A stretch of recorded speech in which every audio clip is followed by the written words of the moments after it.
I told you before that this is about one of three things. Nothing like boiling hot root beer right directly from the streets of New York. In an effort to discredit Fox News and the media, they have made a huge mistake, because I think that is option number one. The NAACP immediately said they were snookered by Fox. First of all, who uses the word snookered? Who does that? They were snookered by Fox News. Now, I have to ask you, didn't the NAACP own the tape? Didn't they have the whole thing? How are they snookered on this one? And I keep hearing from the White House and everybody else that Fox News isn't a real news network. It's practically the Cartoon Network. Really? So then, how are you snookered by the Cartoon Network? I thought for sure that invisible plane was real. That doesn't make sense. Is it possible, maybe, you want people to walk away and say, see, you can't trust Fox News. It's the fixed news channel. Is it possible? Uh-oh. Did I at 5 o'clock yesterday make that? It's almost like someone's playing three-dimensional chess. Uh-oh. Yes, the guy with the chalk and the chalkboard. And you've got all these brains and all this money working against poor little us at 5. How do you sleep at night? The other thing this thing is about is incompetence.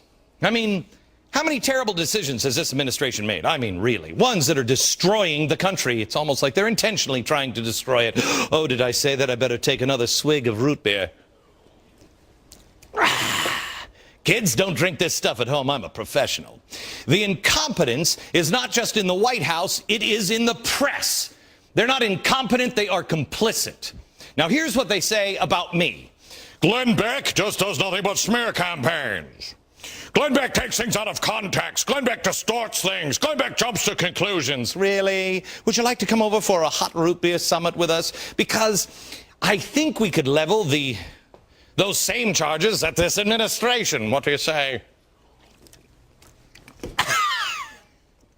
This administration seems to avoid all the criticism from the press. It's weird, even though they have a history of rushing to judgment. Robert Gibbs admitted it today in the charade story. Members of this administration, members of the media,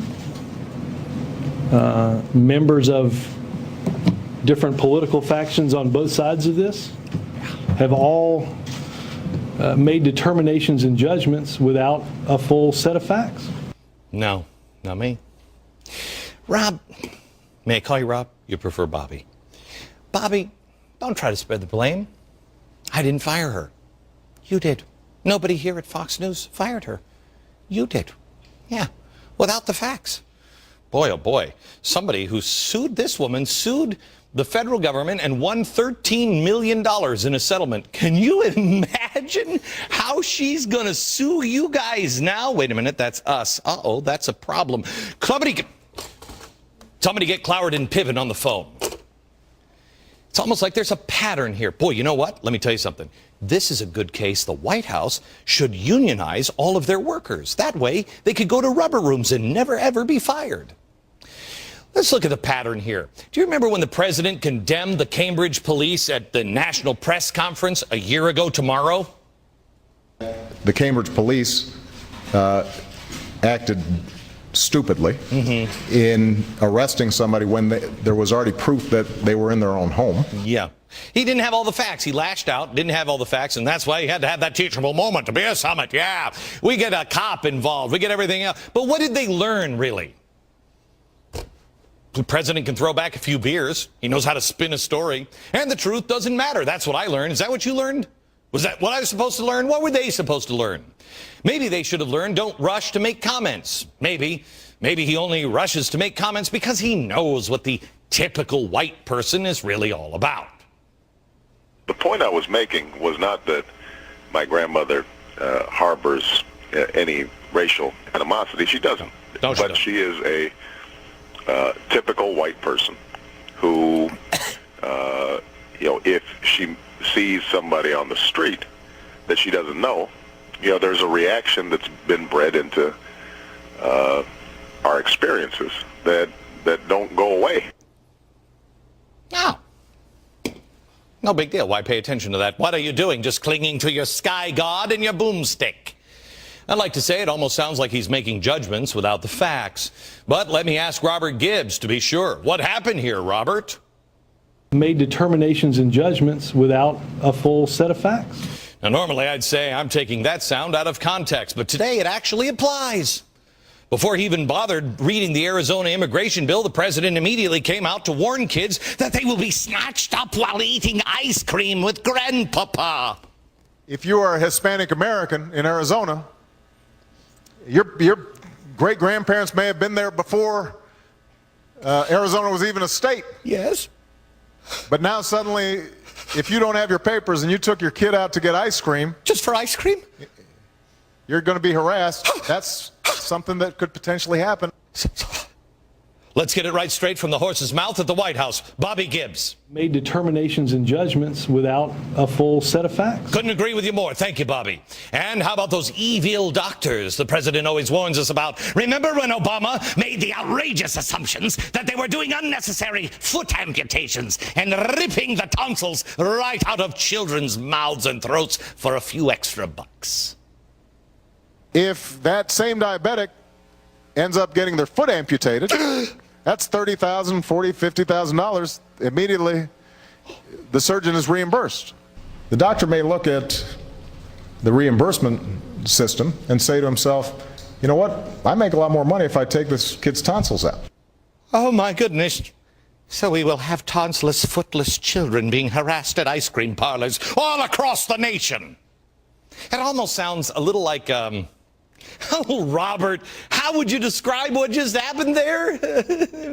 Made determinations and judgments without a full set of facts. Yes. Of course, if the president actually read bills, he wouldn't jump to conclusions. He would know the bill specifically prohibits racial profiling.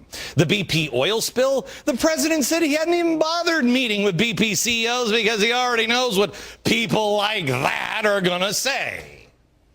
I have not spoken to him directly, and here's the reason. Because my experience is when you talk to a guy like a BP Like what? CEO, he's going to say all the right things to me. I'm not interested in words. I'm interested in action. Yeah, it's all right, and he takes action. Forget about those words. Forget about the facts. Forget about anything. Why waste time searching for the truth or facts? He already knows who these people are. How exactly? You see, the president likes to rush you to judgment. Quick, sign it or the world will end by tonight. But then he accuses those who said that federally funded abortions were, coming in the health care bill. He said, no, those people are bearing false witness. There are some folks out there who are, frankly, bearing false witness. We've heard that this is all going to mean government funding of abortion. Not true. Not true. Not true. Bearing false witness. 2 states are already funding abortions with federal money. Oopsie. Let's go to Robert Gibbs one more time, Bobby. Made determinations and judgments without a full set of facts. Call me.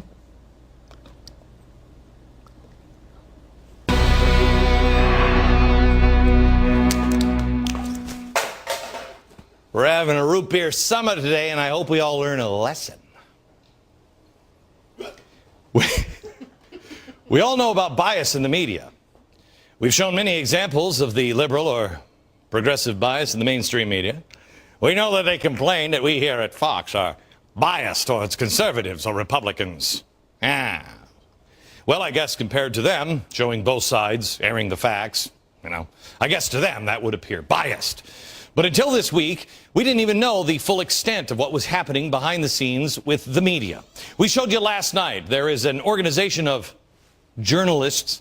They call themselves Journalist. It's an online meeting place for academics and journalists from media outlets like the Washington Post, Politico, Time, Huffington Post, The Guardian.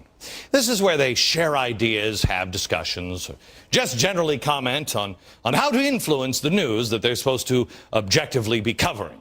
The story that initially broke was from this group of journalists talking about ways in which they could help Barack Obama deflect criticism.